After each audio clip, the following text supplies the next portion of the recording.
servant to go back to his father's country and get a wife for him.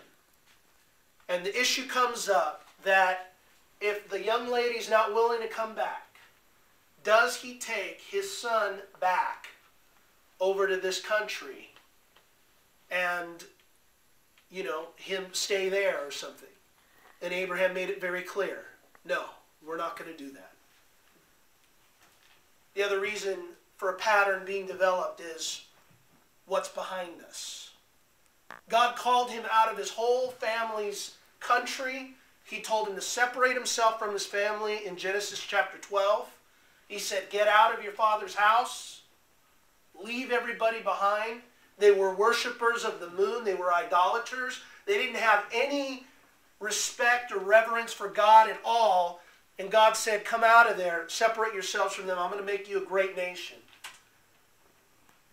So Abraham stayed true to that.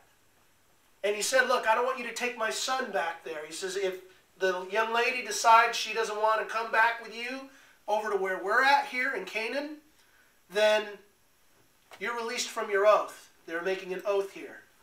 He was going to go get a wife for his son. And Abraham said, absolutely not. My son does not go back there. You know, my dad came up from a family.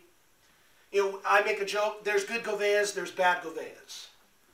You know, whenever I run into somebody in town, they say, and they hear my last name, oh, you're a Govea.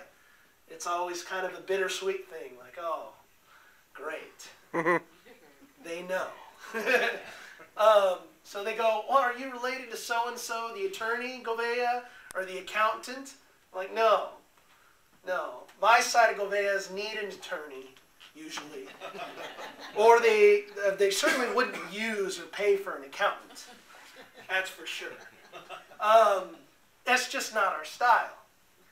But my dad, you know, his uncles, his dad, they were all heroin dealers, and there you go, public airing the family laundry.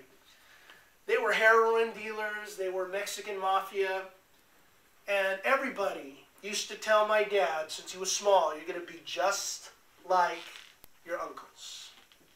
You're going to be just like everybody else. Heard that ever since he was a little kid. Well, he ended up getting drafted in Vietnam and didn't want to have any part of the life that was pronounced over him since he was a young kid. He didn't want to have anything to do with it. And honestly, he broke ties with a lot of the family. And I still am meeting family now at 30 years old, 31 years old. I'm not going to lie on camera.